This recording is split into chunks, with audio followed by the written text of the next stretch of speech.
Қайырлы күн баршаңызға, менің каналыма қош келдіңіздер. Бүгін сіздермен қамыры үлпілдек, өте дәмді болып шығатын ватрушкалардың рецептісімен бөлісетін боламын. Керекті ингредиенттердің тізімін осы видеоның астында описаниеда жазып қалдыратын боламын. Ең алдымен ыдысымызға жылы сүтімізді құямыз. Құрғақ қашытқы саламыз. Араластырамыз. Қант саламыз. Шымшым тұз қосамыз. Тағы да араластырамыз.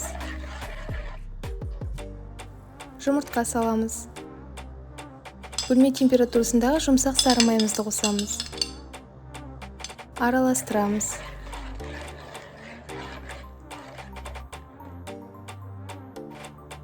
Еріктен өткізілген ұнымызды аз-аздан сала отырып, жұмсақ қамыр елеп алатын боламыз. Ұнымызды бірден салып жібермейміз, бөліп салатын боламыз.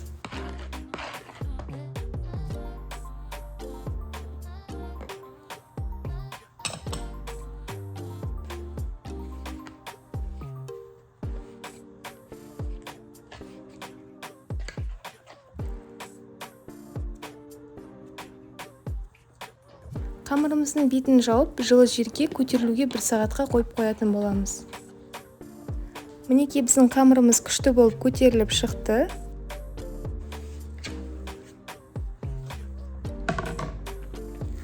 Енді қамырымызды бірнеше бөліктерге бөліп аламыз. Мен 12 бөлікке бөліп алдым. Енді қамырымызды шар тәріздес формаға келтіретін боламыз, видеода көрсетілгендей.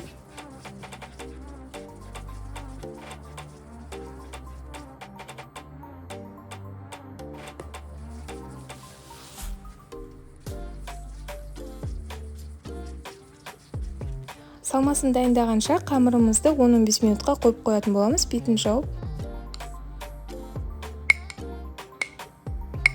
Сүзбемізге қант саламыз.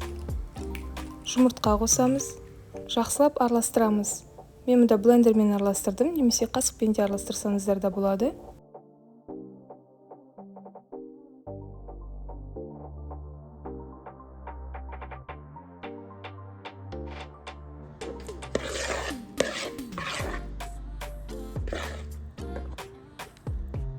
Осындай стаканымыздың көмегімен қамырымыздың бетінен бас шығатын боламыз. Видеода көрсетілгендей стаканымызды майлап алсаңыздар болады, күнбағыс майымен. Салмасын салған кезде шығып кетпейтіндей болу керек. Көтерілген кезде қамырымыз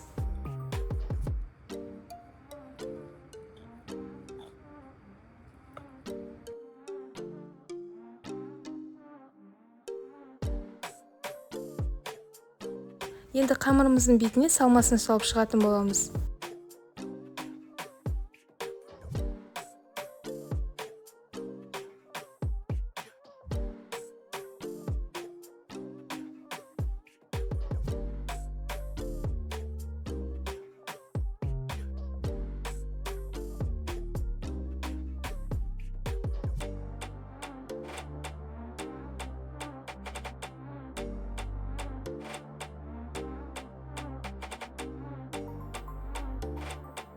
Жан-жақтарына жұмыртқаның сарысын жағып шығамыз.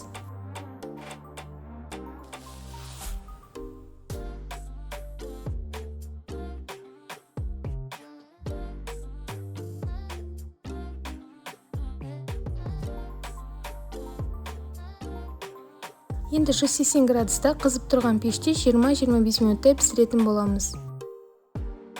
Мінекей біздің ватрушкаларымыз дайын болды, өте дәмді болып шығады. Қамыры үлпілдек, жұмсақ болып, міндетті түрде дайындап көріңіздер, ас болсын. Ал егер де сіздерге менің видеом ұнаса, лайк басып, комментарий жазуды ұмытпаңыздар. Алдағы уақытта көптеген қызықты әрі оңай рецепттермен бөлісетін боламын. Менің каналыма тіркеліп кетіңіздер.